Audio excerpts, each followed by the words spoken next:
Bienvenidos a este octavo episodio de Meramente Ocio. Hoy estamos en un episodio especial. Tenemos un invitado especial, el doctor Santiago Vázquez. ¿Cómo estás, Santi? ¿Qué tal, Agustín? Un placer, un gusto. Santiago es licenciado en Psicología, profesor de Psicología, sí. Doctor en Filosofía, y bueno, ha tenido la amabilidad de venir a conversar con nosotros hoy.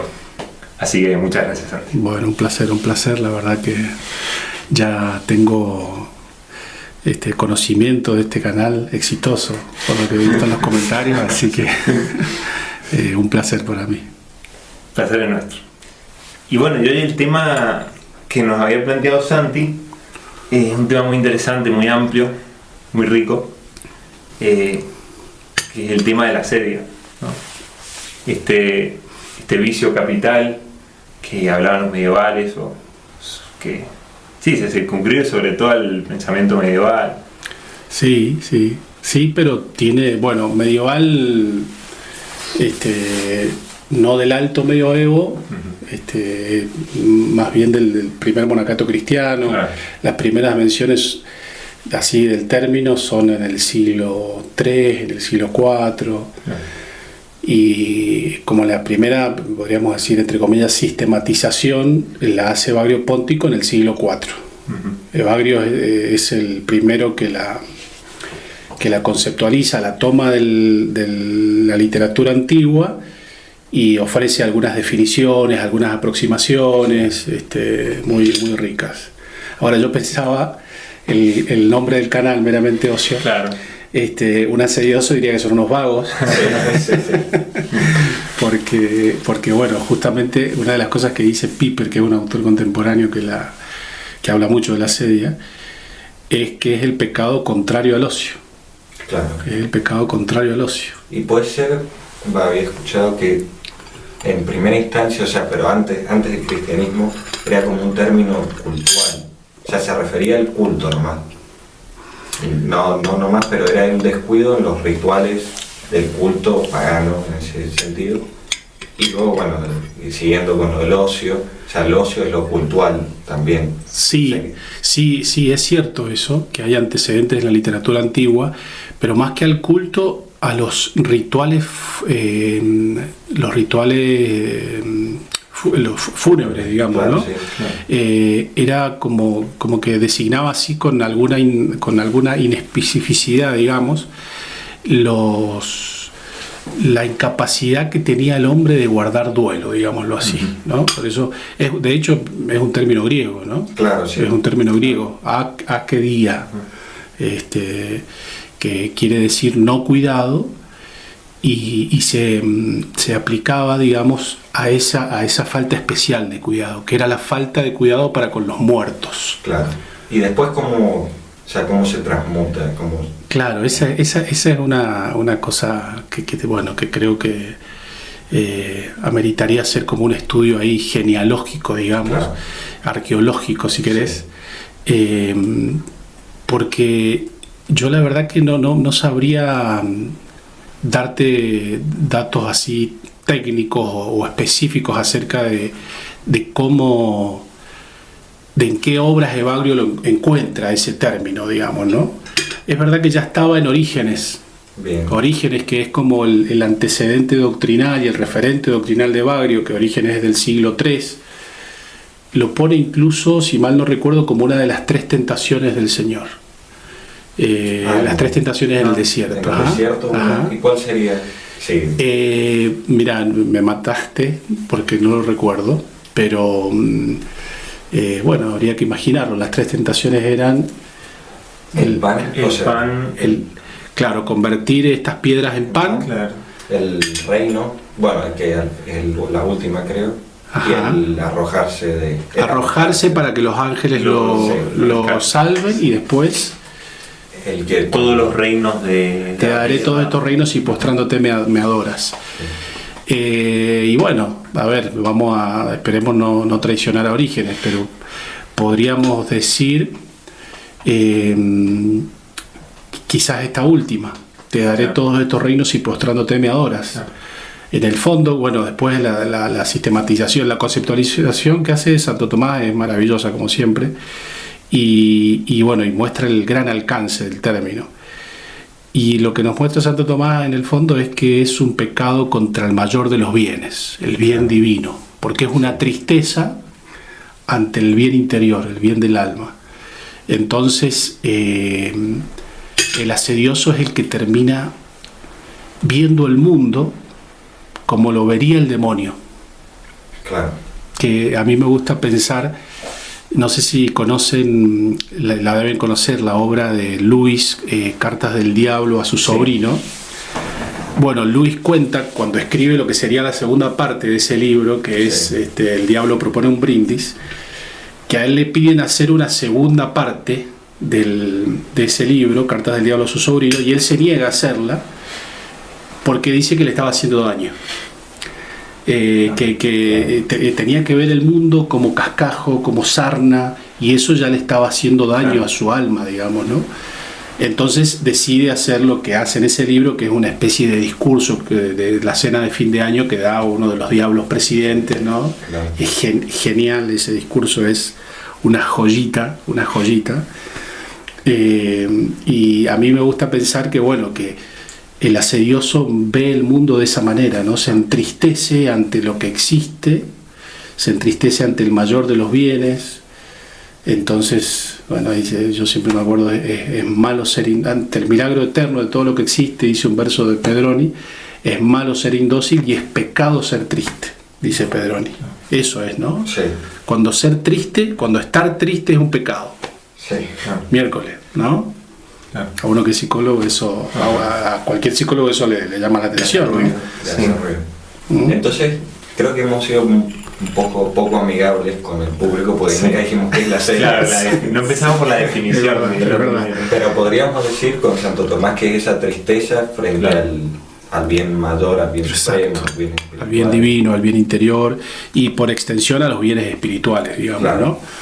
Pero digamos, la definición más técnica es que es un tipo de tristeza, un tipo particular de tristeza, que se presenta en el alma ante la presencia, ante la percepción del bien divino, Claro. que es el bien interior, el bien del alma. No hay otros tipos de tristeza, como la tristeza del bien ajeno, que es otro tipo de tristeza pecaminosa sería, o desviada, ¿no? Porque es tristeza frente a algo que es bueno, Claro. la envidia. Claro. En este caso es tristeza frente al mayor de los bienes, ¿no? Y que Por puede eso, ser propio. a ver, Y que puede ser propio el bien. El- O sea, se puede conseguir. sí, claro. Sí. Eso es lo que la genialidad de Santo Tomás, que aún sin conocer a Evagrio Póntico, porque Santo Tomás no lo cita nunca, Evagrio Póntico, y además que, bueno, entiendo que Santo Tomás no leía griego, pero bueno, además no llegan a él las obras de Evagrio Póntico, por varias razones que podemos desmenuzar después. Claro. Pero sí llega a Santo Tomás la obra de Casiano, y bueno, y la de San Juan Damasceno, ¿no? Y en este tema, Casiano y el Damasceno repiten a Evagrio, casi que lo repiten Claro. literalmente, digamos, ¿no? Y bueno, y Santo Tomás de esa tradición, bueno, hace una conceptualización de vastos alcances, digamos, Claro. ¿no? Es decir, Sí, que se podría aplicar a todo, o sea, como a todo bien que requiere, que todo bien difícil, ¿no? O sea, los bienes más concupiscibles no sería el caso, Ajá. pero sí ante una película bella, ante una obra de arte, también podría aparecer la serie, ¿no? Sí, claro. Hay un artículo, de hecho, de Mariano Pérez Carrasco, que está en un libro que pueden encontrar en la web de Editorial Teseo, ya no recuerdo el título, mal hecho porque creo que yo soy uno de los editores de ese libro, y es un artículo genial que muestra cómo aparece la sedia en la Divina Comedia de Dante y dice que la tristeza es la incapacidad de percibir la belleza. La sedia es la incapacidad de percibir la belleza. Hace esa definición como un poco más amplia, digamos, con más extensión semántica, pero me parece una definición muy acertada, muy acertada, muy bonita. Que incluso ya no es solo incapacidad, sino que empieza a causar rechazo, ¿no? Claro. Ahí, como lo que pasa por ahí con los clásicos que empiezan como a querer evitar, a querer rezagarlos. Sí. Estaría bueno ver la frustración ahí también, como, Ajá. o sea, como uno al frustrarse por no poder conseguir, supones, leer un clásico. Yo intento leer un clásico y tal vez se me va por el léxico, un montón de razones y me frustro. Ajá. Y ahí empiezo a tener, porque al fin y al cabo no sería como un resentimiento frente a ese bien. Ajá. O sea, porque, bueno, y decías lo del inquisidor, que es lo de las tentaciones de Jesús, y lo hablábamos antes con el Agustín, que justamente es el bien supremo, o los bienes supremos, o sea, frente a los que uno tiene tristeza cuando está sedioso. Uh-huh. Entonces, y Piper hablaba en tu artículo, todo, y en realidad la mayoría, que es como un rechazar el destino propio, Sí, y el vivir de una manera que no es auténtica. claro. Entonces, o sea, justamente al ver lo arduo de ese propio destino, uno se frustra. Uh-huh. Y bueno, ahí empieza como, podría ser un resentimiento frente a un rechazo. Claro, es un rechazo, ¿no? Que ahí vos también, Agustín, lo dijiste, ante el bien arduo. Sí, y digamos que el punto, digamos, podríamos decir que el punto de partida de la sedia, porque quizás la cristalización de la sedia es el estado de tristeza, ¿no? Como un estado emocional permanente, Claro. ¿no? Pero lo que conduce a ese estado emocional permanente es esto que decís de renunciar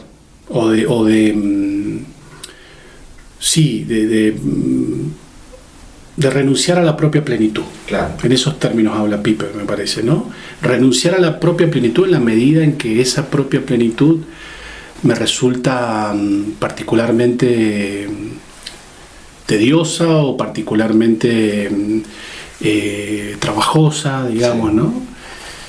Fíjate que Bagrio dice, en uno podría decir es una de las definiciones que da Bagrio, porque Bagrio, como es monje y escribe para monjes, Sí. no está preocupado en dar definiciones, en hacer sistema, ¿no? Sí. Pero bueno, como naturalmente es filósofo, porque él fue formado por los padres capadocios y tuvo una formación clásica, digamos, muy completa. De hecho, él, dicho entre paréntesis, participa con Gregorio Nacianceno en el combate contra el arrianismo, ¿no? Tiene una carta que ahí se ve el vuelo filosófico de Bagrio. Bagrio da una definición en una de sus obras. Dice que la sedia es la atonía del alma, pero es una atonía parafísin, dice. Parafísin, Claro, ¿no? contra natura. Contra natura. Ah. ¿Por qué es contra natura? Porque es consecuencia de una consigna, así, digamos, así no lo dice Bagrio, ¿no? Estoy explicándolo. Es consecuencia de una consigna existencial, vital, parafísin, digamos, contra natura, que es el precepto de la propia satisfacción. Entonces Bagrio dice algo así como: la sedia es la atonía del alma, pero es una atonía contra natura porque surge cuando se tiene como precepto la propia satisfacción. Sí.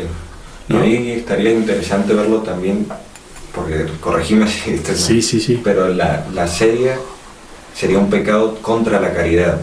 Sí. Creo que Santo Tomás lo pone Claramente. contra la caridad. Uh-huh. O sea, es un complacerse más que complacer. Uh-huh. Y es interesante verlo también en ese sentido, porque tal vez cuando dabas el ejemplo de una obra bella, bueno, se te excede. Pero esto va a la raíz, Claro. a la raíz de la existencia misma, que sería la caridad. Claro.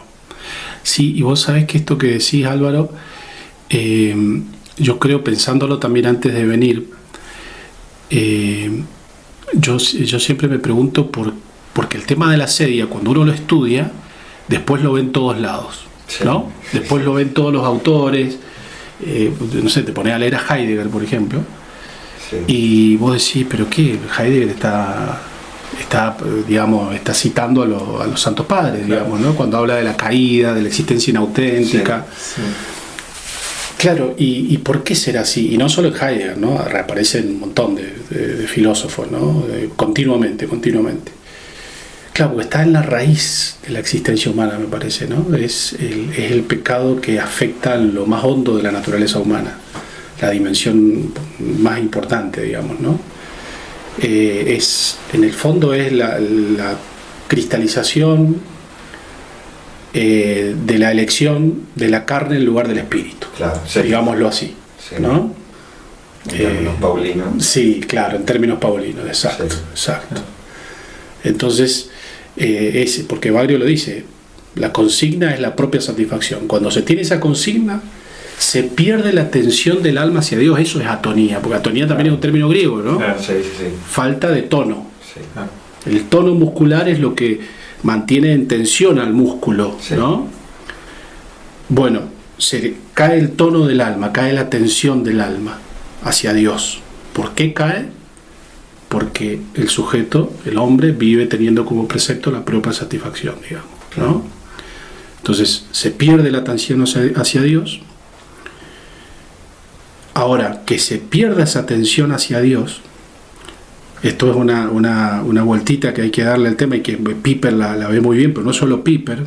Hay un filósofo italiano que está vivo todavía, Giorgio Agamben, muy conocido, ¿no? Sí. Que se ocupa mucho del tema de la sedia en un libro que se llama Estancias. Dice que el asedioso se retraiga de su fin divino no significa que logre olvidarlo, Claro. o no significa que deje de buscarlo, ¿no? Es decir, ese es el drama del asedioso, ¿no? Existiendo, diría un psicólogo hablando de la neurosis contemporánea, Rudolf Allers, existiendo se ve incorporado a un orden que él rehúsa aceptar. Sí, va contra la corriente en el sentido más. Claro. Sí. Existiendo, es incorporado a un orden Claro. que él se rehúsa a aceptar, ¿no? Sí. O sea, por más que tenga esa tendencia, ya como está respirando, ya está de algún modo inserto en lo que debe ser. Exacto. Más que no. No puede, digamos, el asedioso quiere dejar de ser lo que no puede dejar de ser. Claro. Quiere renunciar a la nobleza que obliga a ser hijos de Dios, dice Piper. Sí. Entonces se ve envuelto en una renuncia imposible, ¿no? Claro. ¿Cómo es que dice Piper en otro lugar? La asedia es la renuncia malhumorada y triste, así lo dice, es la renuncia malhumorada y triste a ser lo que no podemos dejar de ser, ¿no? Parece un juego de palabras, Sí, ¿no? pero- De tautología, pero es eso, ¿no? Sí. Y yo creo, también hablando antes, un ejemplo literario Ajá. muy, muy explícito, o sea, cuando uno da como que sabe qué es la sedia, Ujú. por lo menos un poquito como nosotros, es el Gran Inquisidor. De Dostoyevsky. Sí, Ajá. porque justamente ¿qué le recrimina a Cristo? Que quería hacer de los hombres demasiado libres, les da un destino demasiado alto y los hombres son ruines, bajos, y no pueden seguir eso. Entonces les tiene que dar pan, tiene que hacer milagros, para que solo por el milagro crean. Y justamente es un renunciar a esa vida sobrenatural que es divina.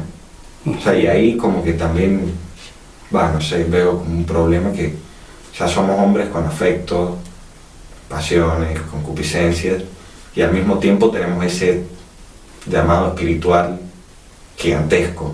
O sea, cómo conciliar ambos sin que, porque uno, creo que también era el problema de los monjes. Al mediodía ya tengo hambre, ya hace calor y sí, no soy solo espíritu. Claro, ese es Digamos, no lo había visto así en el Gran Inquisidor, pero claro, sí, bueno, además que eso tiene mucha fuerza, digamos, ahí tiene mucha fuerza el argumento del Gran Inquisidor, claro. Porque es cierto que la naturaleza humana tiene una dualidad. Bueno, esto me hacía acordar a un texto muy bonito de Gustave Thibon sobre la tensión que existe entre el espíritu y la vida. Y él dice que incluso, hasta suena medio protestante lo que dice, pero dice, incluso es anterior al pecado original. Esa tensión en el hombre, ¿no? El hombre, al ser un ser tan misterioso, esa misteriosa aleación de materia y de espíritu, digamos, sí, está sujeto a una... Bueno, no me quiero meter ahí, pero porque es un tema complejo, pero está sujeto a una condición difícil, agónica, digamos, ¿no? Porque no es ángel, no es animal, se vuelca a la tierra, ¿no? Está volcado a los bienes de la tierra, pero el espíritu lo tensiona, lo imanta, digamos, hacia los bienes superiores. Los bienes superiores parecen ser por momentos incompatibles con los bienes inferiores, ¿no? Entonces, bueno, es verdad que podemos decir de la fe cristiana que con el dogma del pecado original uno explica esa tensión. Sí, claro. Sin embargo, pero bueno, sería tema para otra tertulia. Esta tensión del espíritu y la vida parece existir antes, y parece ser que la prueba a la que Dios somete a los primeros padres tiene que ver con esta condición del hombre, ¿no? Pero bueno, ese es otro tema. Claro, pero está bueno. Sí. Fuerte que diga que incluso antes del pecado, o sea, mira. Sí. Bueno, después le puedo acercar el texto de Thibon, que es muy clarificador, para que lo compartan acá, claro. porque la verdad que es un texto impactante, digamos. Y además Thibon, porque esto vieron que también lo dice Kierkegaard, o Kierkegaard. Yo como le conozco al Kierkegaard de Castellani, le digo Kierkegaard. Kierkegaard parece decir esto también, ¿no? Que la angustia es previa al pecado original, porque es la posibilidad, digamos, está unida a la posibilidad de elegir el mal, digamos, claro, ¿no? Está en la libertad, exacto, libertad misma es exacto, claro. exacto, eso dice Kierkegaard. Claro. Bueno, y hay muchos autores católicos se separan de la reflexión de Kierkegaard porque dicen que esa es la herencia protestante de él, digamos, ¿no? Claro. Pero bueno, sería... Claro, pero no dice, o sea, el bienaventurado, ya ese sí, ya no hay una angustia, digamos, el bienaventurado ya está. Claro. El tema es como antes de esa plenitud, de esa elección. Mira, hay una angustia que es como connatural a esa libertad. Claro, porque yo estimo también que... acá me meto en un terreno que desconozco absolutamente, ¿no? Que es la teología. Cosa que solemos hacer que el ámbito de la teología, digamos, más profunda, ¿no? Pero Dios también no es que pone a prueba esa libertad, es que la libertad en sí misma implica una puesta a prueba, ¿no? Sí. Que le pasa a los ángeles, ¿no? Cuando caen, ¿no? Que también tienen que... Claro. Los padres dicen tienen que adorar a un hombre, ¿no? Y bueno, no serviré, a ese no lo serviré, ¿no? Entonces, también en el nombre, en el periodo que se le llama prelapsario, digamos, bueno, en algún momento la libertad, digamos, el hombre debe elegir libremente a Dios. Bueno, en fin. La relación con la pereza del tema, porque muchas veces como que uno tiende a identificarlas, pero no. Claro. La pereza sería una especie de especificación de la sedia, una consecuencia. Está buena la pregunta porque claro, la sedia está en la primera lista de lo que hoy conocemos como pecados capitales, ¿no? Claro. Que la hizo Evagrio, que eran 8, ¿no? Esa lista se conserva y tiene un itinerario ahí también un poco así sinuoso.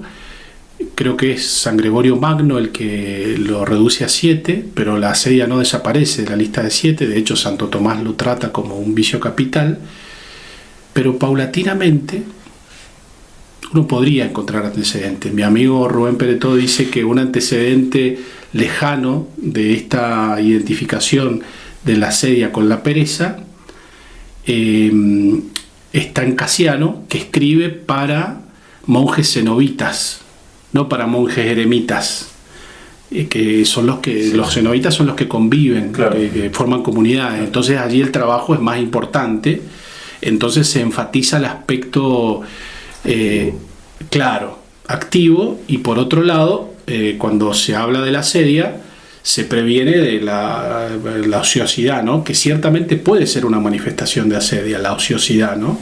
El no hacer nada, o el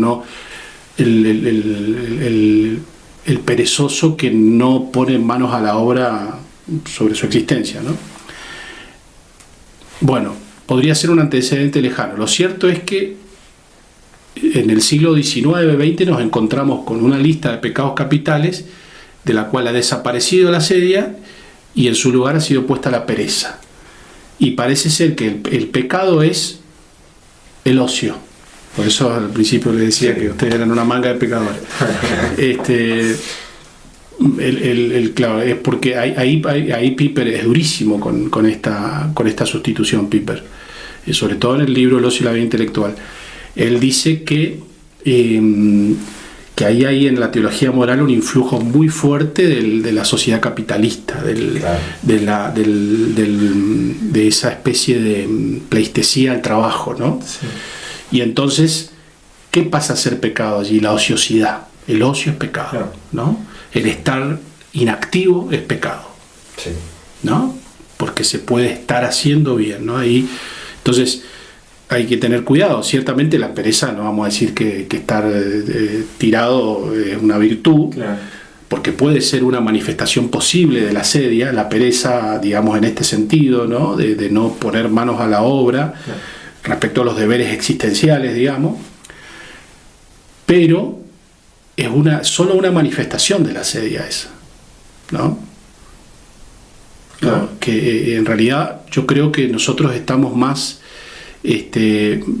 cercanos a la manifestación activista de la asedia, ¿no?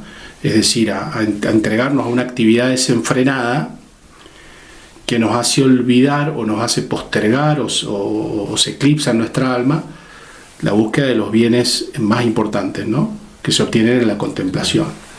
Por eso Piper dice que la asedia es el pecado contra el tercer mandamiento, que es el descanso en Dios, ¿no? Sí. Y ahí como que uno se tienta para hacer varias comparaciones y paralelismos, porque bueno, hay algunos psicólogos más despiertos o más atentos a la dimensión espiritual del hombre en el siglo XX han hablado de la neurosis dominguera. Sí, que está en el artículo está. Está. Claro, sí, es verdad que lo incluí en el artículo.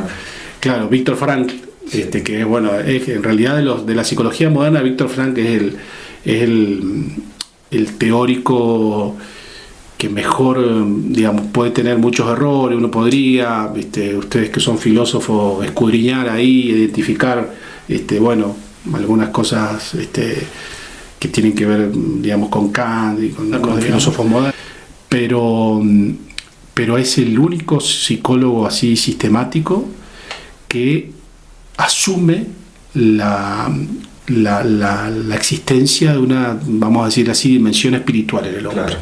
Sí. Hay algo en el hombre que le permite ir más allá de los condicionamientos psicológicos, psíquicos, ¿no? Sí. Hay una frase hablando de la presencia de la asedia en la literatura, que es una rama de estudio genial. La verdad que sería muy lindo estudiar la asedia, que de hecho hay muchos estudios sobre la asedia en la literatura. Hay libros, incluso hay uno el más famoso, que es una novela de Paul Bourget que se llama El demonio del mediodía, ¿no? Porque la asedia se identifica, eso para ser benévolo con los que escuchan, porque hablemos por ahí, uno supone muchas cosas. La asedia se identifica con el demonio del mediodía, del que habla la Sagrada Escritura, Claro. ¿no? El demonio meridiano que ataca al mediodía. Bueno, Como el demonio de la mitad de las empresas sería también. Sí, la mitad de las cosas, esa pereza de la siesta, de la, exacto. como de la, sí, tal cual. Claro. Al medio del día, al medio de la vida, Claro. en el centro de la vida, digamos, Claro. ¿no? Uno puede, como por extensión, darle un significado amplio y que sigue siendo legítimo, digamos, ¿no? Se habla de la crisis de la mitad de la vida, se habla del demonio del mediodía como, claro, la tentación que ataca el centro mismo de la existencia humana, ¿no? Bueno, la novela es de Paul Bourget, un gran novelista francés. Después hay otro gran novelista que se ocupa también del tema, que es François Mauriac, del siglo XX, que dice, yo la memoricé a la frase porque me parecía muy, muy reveladora. Dice: tened cuidado que los sentidos no usurpen los derechos del espíritu y reclamen para ellos una satisfacción infinita. Claro. ¿No? Es potente la frase, ¿no?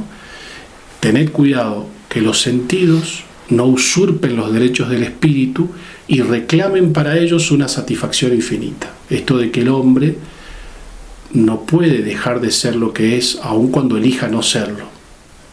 El hombre elige no ser hombre, pero esa elección no lo hace dejar de ser hombre, ¿no? Y entonces se va a derramar sobre las cosas, sobre los bienes sensibles, buscando en esos bienes sensibles lo que los bienes sensibles no le van a otorgar. Claro. Sí. ¿No? Creo cada que- vez, sí. Ah, perdón, no. Y cada vez de un modo más, como más desparramado, más múltiple. Exacto. Porque en el artículo también hablabas de el ocio centrífugo y el ocio centrípeto. Ajá. O sea, un ocio, el de la contemplación, el del yo espiritual, ¿no? Que es como adintra, digamos, es quietud, Ujú. y un ocio dado vuelta, digamos, Claro. que es hacia afuera, hacia lo Exacto. múltiple, hacia la diversión. La disipación, la diversión, Claro. la dispersión, ¿no? No. Claro, porque Piper dice que el asedioso no puede habitar consigo mismo.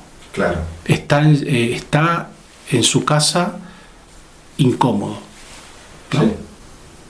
Su interior, su morada, le es incómoda, no puede morar allí, entonces necesita salir de sí mismo, Claro. ¿no? Y va a decir Piper, heideggerianamente, modos de abandonarse en el mundo. Claro, sí. Sí, se deja estar. Claro. Bueno, que es perder el cuidado Exacto, perder el cuidado para con con uno mismo. uno mismo, ¿no? Sí. Y hoy tenemos tantas ofertas Sí. Sí, de Sí, dispersión, ¿no? Tantas. muy fácil, ¿no? Muy fácil, por eso el padre Horacio Bojorge, que fue uno de acá en Argentina, yo creo que fue uno de los que introdujo, digamos, si bien desde un punto de vista pastoral, que es absolutamente legítimo y bueno, pero él introdujo digamos, el concepto de asedia con un librito muy bonito para empezar a leer las cosas acerca de la asedia, que es En mi sed me dieron vinagre, y pone como subtítulo La civilización de la asedia. Sí, sí. Claro, porque vivimos en una civilización que promueve la asedia, que supura asedia, digamos, Sí. y nosotros respiramos esa atmósfera asediosa, ¿no? Porque estamos expuestos a una cantidad a una industria de la diversión Sí. y a una industria del entretenimiento que pareciera estar planeada, ¿no? Yo no entiendo no ser conspiracionista, pero algo hay ahí, ¿no? Parece estar planeado. No, pero es cierto. No, Los sí. algoritmos están hechos para... Sí, Y ingenierilmente, digamos. Sí, está- ingeniería. Claro. Sí. Pero Sí, no es sí, necesario, o sea, es necesario para nuestra sociedad. claro. No puede, o sea, en el sentido de que ya no tiene una contextura religiosa o... Sí, más o menos religiosa. Claro. Necesita la diversión, el Sí, salirse. sí, eso está bueno lo que decís. Porque Frank, cuando define el vacío existencial, que él introduce el concepto de vacío existencial, justamente por haber introducido en la psicología el concepto de espíritu y de libertad, Sí. es capaz de ver que el hombre puede padecer la ausencia del bien espiritual, digamos, Claro. ¿no? Y entonces habla de vacío existencial. el vacío existencial que puede dar lugar a un tipo particular de neurosis que él llama neurosis noógenas. Y cuando él define vacío existencial, dice, ¿qué es el vacío existencial? El hombre de ahora no es como el de antes, dice que tenía tradiciones que le indicaban cómo debía vivir, ¿no? Entonces vive como todos viven o vive como le dicen que viva, el conformismo o el totalitarismo, ¿no? Y de esta manera se van configurando, se configura el mal del siglo, ¿no? Que es el vacío existencial, hombres que no tienen una finalidad en sus vidas, ¿no? Que viven para el consumo de diversión, ¿no? Para el consumo de entretenimiento. La vida se despliega y está ronda en función de, bueno, esto como tiene como precepto la propia satisfacción, ¿no? Entonces, la industria del entretenimiento, ¿no? Por eso es el tema de la sedia, bueno, resulta también muy actual, porque la sociedad contemporánea está edificada de espaldas a la condición espiritual del hombre, ¿no? Sí. Y justamente en ese sentido podríamos hablar de que, o sea, esta condición asediosa de nuestra cultura viene de la mano de la destrucción de la cultura, del culto, del cuidado, del cultivo, porque ya hablábamos la otra vez con un amigo que ya no hay cultura, en el sentido de que no hay cultivo, no hay trabajo, no hay virtud, en el sentido de darnos forma. O sea, la cultura actual es la animalización del hombre, que a eso lleva la serie. Claro.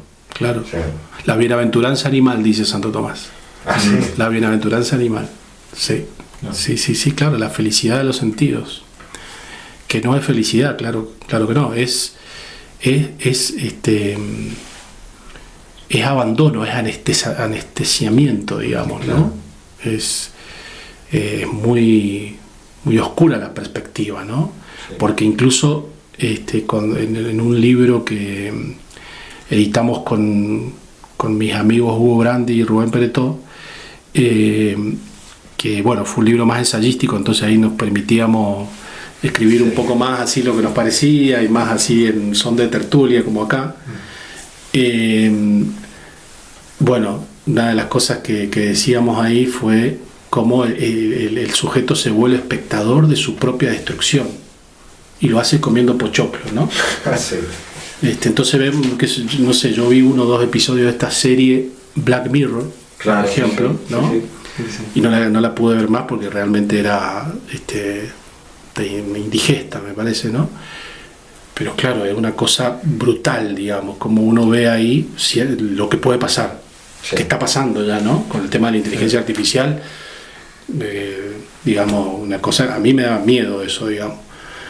Y bueno, y claro, y el hombre se vuelve y cree además que ser espectador de su propia destrucción y ser consciente de su propia destrucción de alguna manera lo redime de su propia destrucción.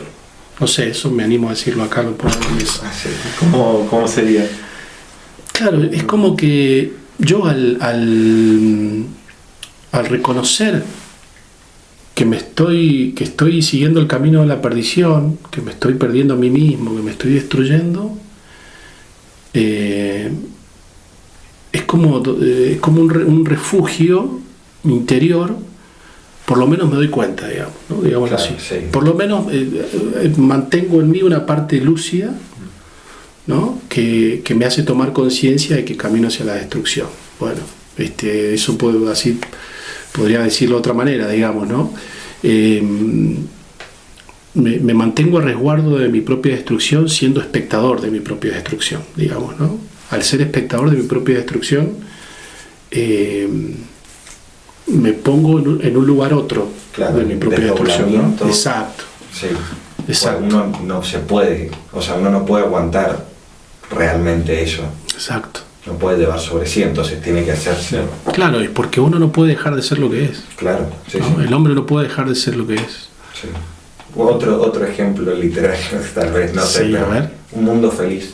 Ajá, no lo he leído. Pero que no lo he leído. O sea, todos los hombres tienen que estar todo el tiempo drogados con una droga que se llama soma, y justamente ven, o sea, hay como islas de sociedades tradicionales que capitulado bajo el poder mundial, que son, o sea, que siguen teniendo religión, que siguen leyendo, y justamente, bueno, termina con el personaje latigándose en la espalda, como lo arduo de esa vida tradicional, y está toda esa sociedad que está, o sea, está dividida en, bueno, los más perfectos genéticamente, los menos, todo el tiempo drogados, trabajando, teniendo que seguir al sistema, sin capacidad ni de leer. O sea, es como un poco el camino, o sea. Claro. Y que tampoco capacidad de permanecer en nada, ¿viste? Claro, sí. Por ejemplo, en las relaciones de pareja había como una cuestión de, no, ya 2 meses es mucho, o sea, ¿qué pasa? Que no estás haciendo un cambio. Y bueno, de ahora, también con el tema de, bueno, lo que decíamos recién de las tecnologías, o sea, el concepto de todo cada vez más breve, el video breve, el short, ¿no? Claro. Todo como que tiene que ser constante cambio. Bueno, y la novedad, sí. ¿No? Que eso de la novedad es algo de lo que ya habla Santo Tomás. Evagrio a su manera habla, dice: el monje ascedioso, ¿qué hace? Mira por la ventana, claro, sí, a ver si viene alguien. La curiosidad. Mira la pared, si esa pared está mal pintada. Claro. Así pasa las páginas del libro, ¿no? La curiosidad, ¿no? Bueno, Evagrio la pone como una tentación que viene al mediodía, bueno, que puede venir por la condición esta que hablábamos recién, ¿no? Santo Tomás la pone como una manifestación, como una hija de la sedia, la curiosidad, ¿no?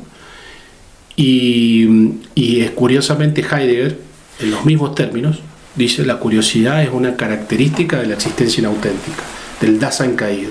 Y no solo la curiosidad, sino que él dice las habladurías. Santo Tomás habla de la verborrea. Sí. Cuando habla de las hijas de la sedia, ¿no? O bueno, también Evagrio no es que se va a hablar el monje con otros monjes. Claro, exacto.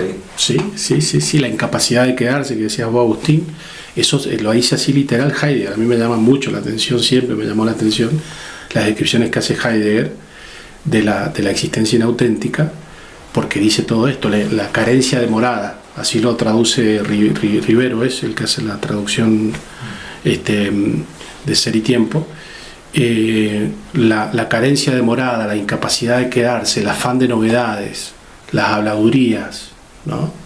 Cosas que uno dice... Sí, el chimento, ¿no? Sí, que es interesante cómo dio vuelta, porque para una sociedad tradicional el cambio es perecer, la muerte, y ahora es el ídolo. Claro.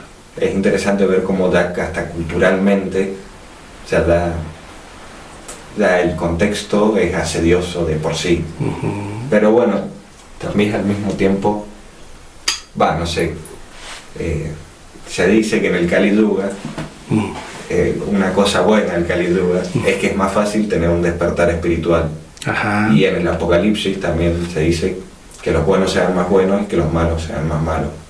No en el sentido de, bueno, dejémoslo a los malos y nosotros somos buenos, pero sino que como que se va a separar más, y ahí puede haber, o sea, tal vez estos síntomas de decadencia son como un fondo que permita a gente decir, bueno.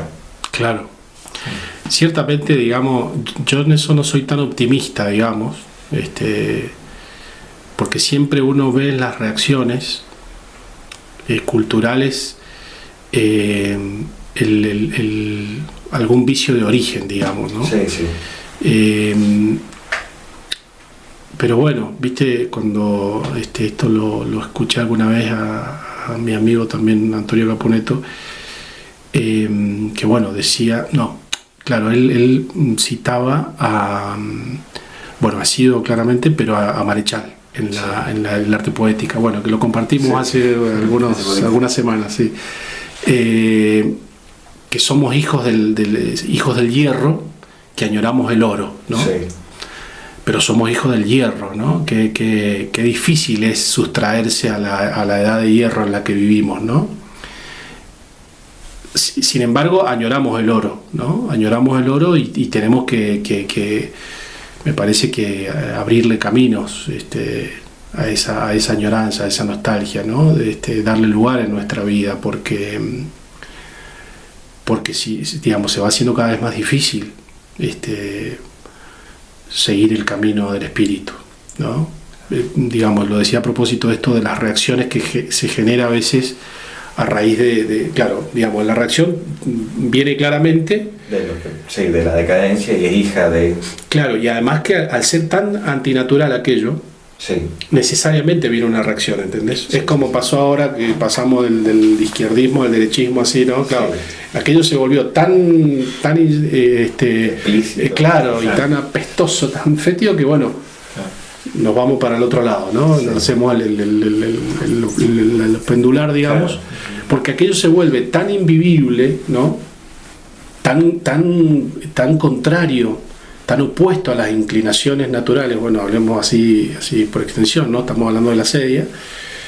Digamos, esta situación se vuelve tan asfixiante para el hombre, al ser tan antinatural, que bueno, se genera una vuelta a las búsquedas espirituales, ¿no? Sí. Fíjate que hay búsquedas espirituales hoy, pero que ya están contaminadas de la frivolidad. Sí. ¿Entendés? Entonces aparecen todas las cosas estas, las espiritualidades alternativas, claro. Las búsquedas de un Dios fácil, un sí. Dios buenazo. O yo no he visto la serie de Chosen, pero me han dicho que he leído por ahí que tiene algo de eso. Puede ser, no sé. No, yo no la he visto, pero que tiene algo de eso, como, y bueno, un Jesús, digamos. Piola. Claro. Padre Piolín, una cosa así, digamos, sí, ¿no? Sí, sí. Como le dice el Capusotto. Sí. Una santidad abaratada, ¿no? Claro. Es posible la búsqueda espiritual, claro, sí, porque no tenemos que, tenemos que pelear por el medio ambiente, ¿no?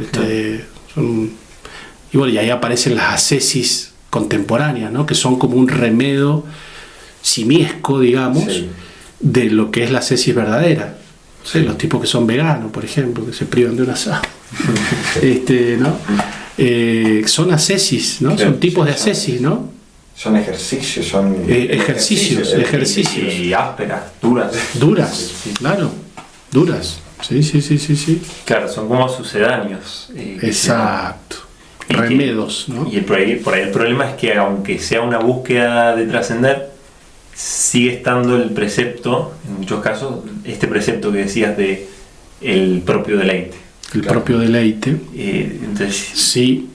Sí, ahí sería para indagar, porque ahí me haces acordar a un texto de Luis que está en Los Cuatro Amores, en el que dice que tampoco podemos pretender,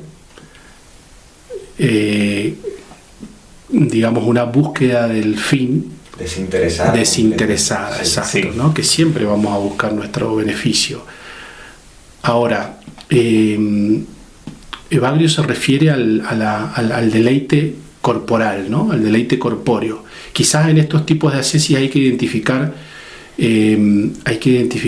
otra cosa, digamos, algún fin puesto en la vida, digamos, que es hijo de aquel desorden, digamos, ¿no? Bueno, pero puede ser un deleite moral, o sea, un deleite moral, como bueno, yo no soy un vago como el resto, voy al gimnasio, claro. Qué bien que me va con mi vida, yo me despierto todos los días a las 5 de la mañana, claro, y sigue siendo, que tal es la disyuntiva de San Agustín o San Máximo Confesor, el amor a sí mismo o el amor a Dios, el amor verdadero. Uh-huh. Creo que ahí se juega el... Claro, sí, me parece que hay eso también, ¿no? Y los distintos grados de filautía sería, ¿no? Que es el término de Máximo el Confesor.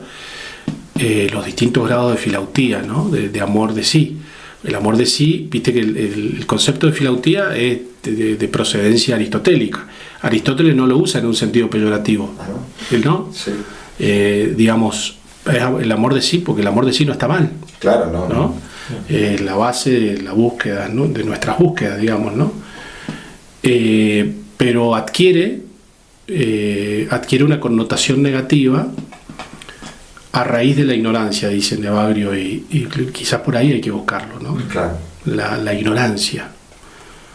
Lo que pasa es que, digamos, bueno, ¿no?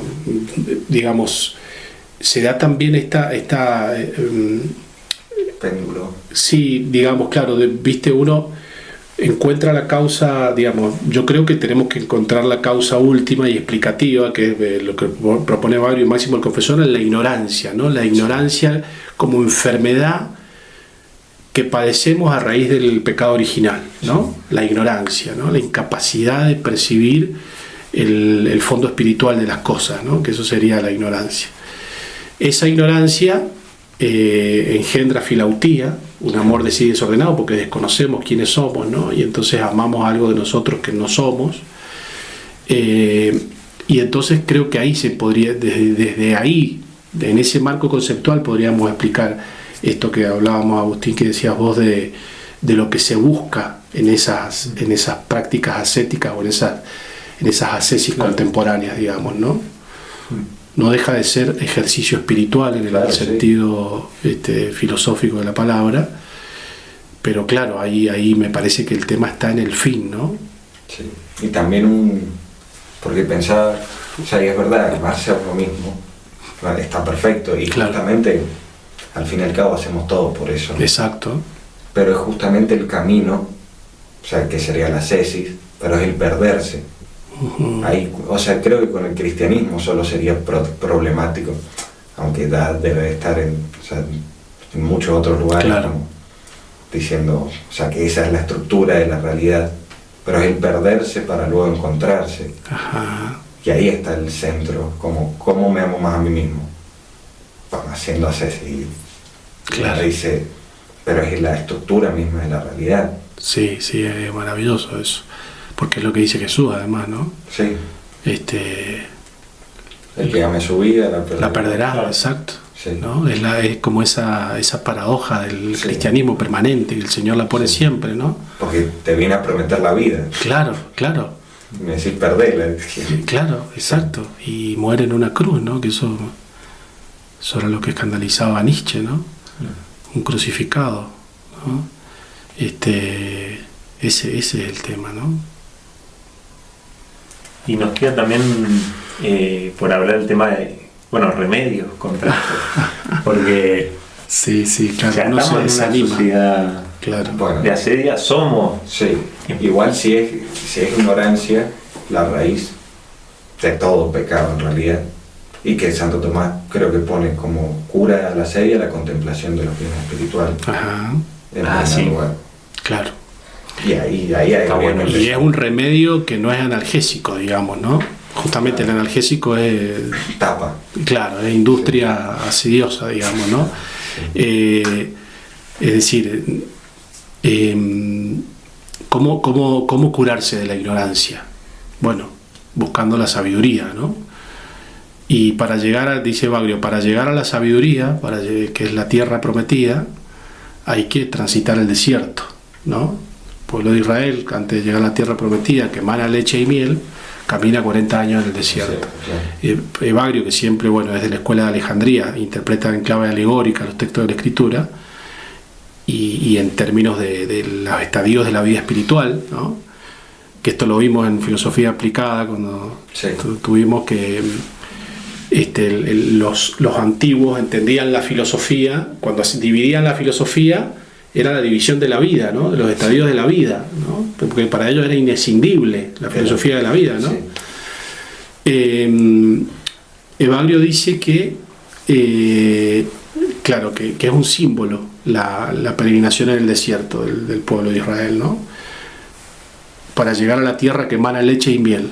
Esa leche y esa miel es la contemplación natural primera y segunda, dice Bagrio, ¿no? Que es la contemplación natural de los logoi de los seres materiales y los logoi de los seres espirituales, ¿no? Claro, esa sabiduría que es la que cura de la asedia, el logos que cura, ¿no? El logos que cura.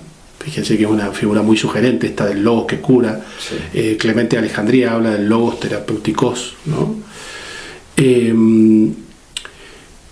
Esa sabiduría es fruto de un camino, digamos, ¿no? Es fruto de un camino espiritual, ¿no? Es alcanzar una connaturalidad con el fondo espiritual de las cosas, ¿no? Esa connaturalidad la alcanzo transitando un camino, ¿no? Transitando el camino de de la contemplación, de la meditación, de la serenidad, del ocio, ¿no? Sí. Y al cabo de ese, digamos, a ver, ciertamente que uno no puede hacer de esta división en fases compartimientos estancos, ¿no? Como ahora estoy en vía purgativa. Exacto, no tengo posibilidad de contemplación, digamos, ¿no? Porque uno piensa ahí, para que el pueblo de Israel comenzara a caminar por el desierto fue necesaria la voz de Moisés. Sí. Moisés que dijo que Dios había prometido, porque para que hablara Moisés fue necesaria la palabra de la zarza ardiente. Sí. Es decir, Dios siempre tiene la prioridad. Él golpea la puerta y llama, ¿no? Estoy a la puerta para que me abran, ¿no? Me abran de par en par, como decía Juan Pablo II. Él le tiene la prioridad, ¿no? Él da la palabra, Él ofrece la palabra que nos permite comenzar a transitar ese camino de curación, ¿no? Por eso, digamos, la tradición cristiana siempre fue esencial la lección, por ejemplo, ¿no? La palabra del Señor nos cura, digamos, nos otorga la sabiduría, ¿no? Entonces, Él es la palabra que nos empuja a transitar por el desierto, ¿no? Con esa palabra y teniendo presente siempre esa palabra, no olvidándonos y añorando las cebollas de Egipto, es como vamos a permanecer en ese camino. Y la sabiduría nos será otorgada cuando el alma se vuelva capaz de recibirla, digamos, ¿no? Se vuelva tierra fértil donde la semilla del sembrador puede dar fruto, digamos, ¿no? Si no, el alma es como la parábola del sembrador, está llena de espinas o de piedras, ¿no? Impiden el crecimiento de la semilla de la palabra, ¿no? En cambio, cuando la palabra se recibe, la semilla se recibe en el camino, digamos, ¿no? Da frutos, ¿no? Entonces, bueno, son todas imágenes de la Escritura que nos sirven como para ir viendo por dónde, porque cuando uno quiere soluciones fáciles al tema de la asedia, y bueno, es porque hace Dios. Es porque está haciendo una forma sediosa. Eso lo dice el padre Jorge también, ¿no? Al final del libro, claro. Porque siempre que se habla de asedia o se escribe asedia, claro, ahí la pregunta al final y natural y legítima, ¿no? Es, bueno, ¿cómo hacer para curarse de la asedia? ¿Cómo combatir la asedia? ¿Cuáles son los remedios? Bueno, se puede hablar mucho de los remedios de la asedia, no es un mal incurable, digamos, ¿no? Ahora, no existe un camino corto, digamos, ¿no? No hay atajos. Sí. Lo que a mí me parece muy bonito es pensar en la figura del Cristo médico, de la que habla mucho Evagrio Póntico, y en eso sigue una tradición muy bonita de la patrística, que después se pierde un poco, sobre todo en la teología occidental. Digamos, se enfatiza mucho, con razón, ¿no? En la teología occidental, esto lo dice Larchet, un ortodoxo, un cristiano ortodoxo, se enfatiza mucho la metáfora jurídica, ¿no? de la salvación, ¿no? Que está muy bien, ¿no? Porque es de la que habla San Pablo, el Señor como Redentor, la deuda que nosotros tenemos que pagar, que el Señor Jesús paga por nosotros. Ahora, los padres hablaban mucho en términos de metáfora médica, ¿no? Sí. Somos enfermos, el Cristo es médico, Él tiene los remedios apropiados, ¿no? El fármaco, el logos que es fármaco. Entonces, es muy bonito pensar en esos términos la salvación, ¿no?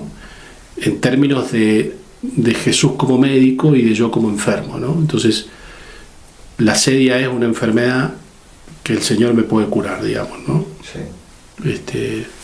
Me hacía acordar a un poema de T.S. Eliot. En los 4 cuartetos, en uno de los cuartetos dice, el cirujano herido blande el hierro el cirujano herido blande el hierro sobre la parte desatemperada. Nuestra única esperanza es la enfermedad. Sí, algo así, pero es justamente ver a Cristo como médico y también como un médico simpático, o sea, en el sentido de... que comparte nuestra... Sí, claro. O sea, que eso lo hemos hablado, creo, a veces, pero justamente que ese camino él ya lo transitó Claro. y se hizo con la carga de todo. Claro. Porque es justamente tal vez con lo que empezábamos. Bueno, es una carga muy dura para nosotros. Claro. O sea, nosotros que tenemos sentimientos, somos debiluchos, Claro. nos llaman a amar el uno al otro como el Padre nos amó. Bueno, sí, Claro. pero es como el principio, el medio, el fin, ya está todo hecho, Claro. que no lo va a hacer más fácil para nosotros, pero en realidad, Ujú. sí. Claro, una cosa es el facilismo, ¿no? El abaratamiento, y otra cosa es contemplar el camino cristiano en términos de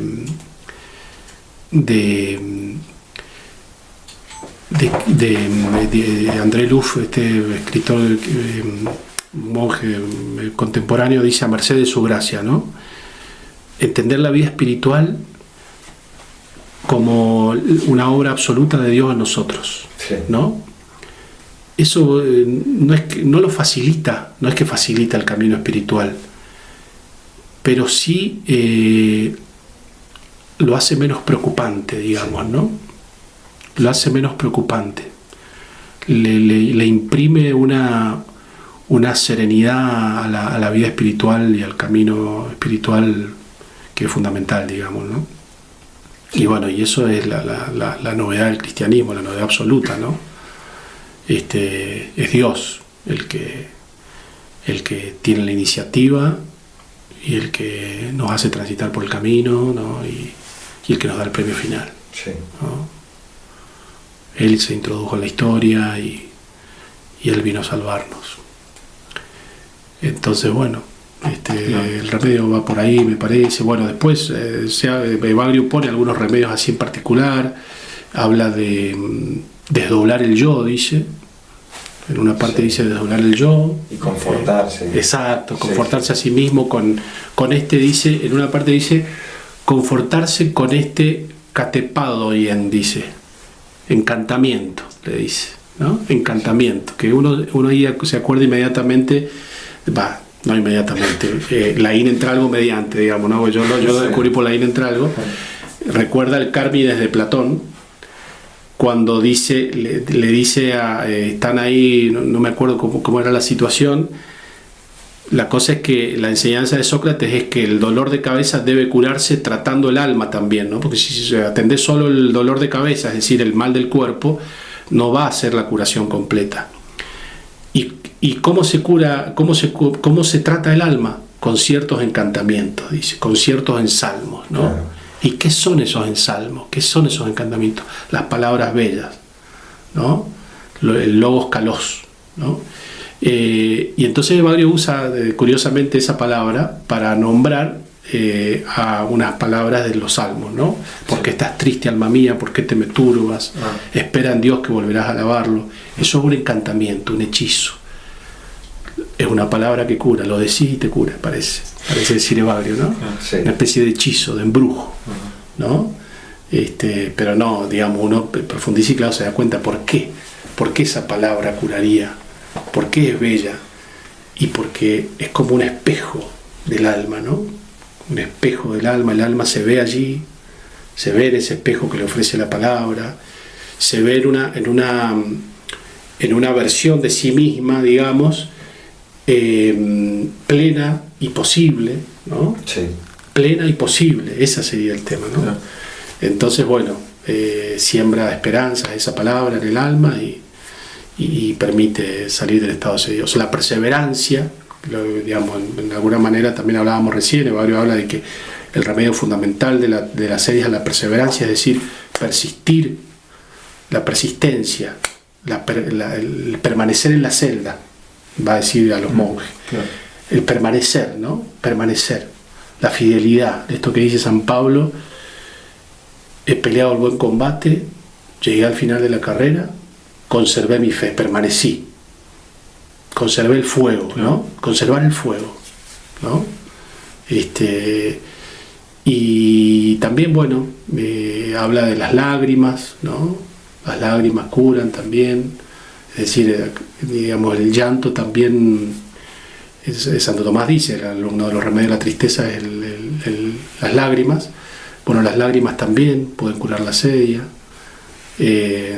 Muchos textos de la Escritura, también Baglio hace como una compilación de textos de la Escritura que pueden servir para contrarrestar las tentaciones de la sedia, ¿no? Así que bueno, sí, digamos, la contemplación, también ciertamente la abstinencia, ¿no? El ayuno de la satisfacción sensible, ¿no? El estímulo. Exacto, un poco de ayuno, Sí. de ayuno de estímulos, ¿no? Sí, sí. Eso me parece importante también, ¿no? Por algo la Iglesia también nos hace 40 días de ayuno hasta llegar a la resurrección, que es Sí. el centro de nuestra fe, digamos, ¿no?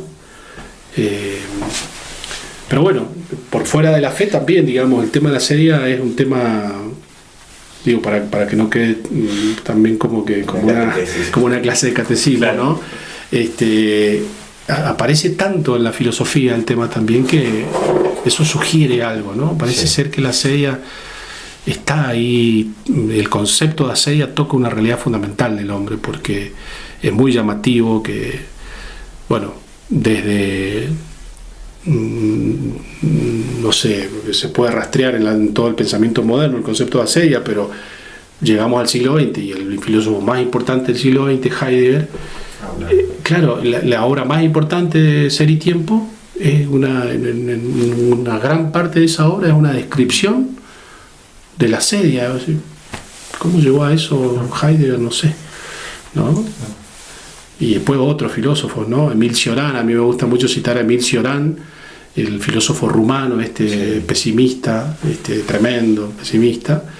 Bueno, tiene páginas también estremecedoras sobre la experiencia de la asedia y tiene incluso algunas menciones de la asedia, como el pecado de los conventos, ¿no? Bueno, dice cosas un poco desagradables acerca de la asedia de los monjes, pero bueno, en fin, era consciente del mal del siglo, ¿no? Claro. Sí.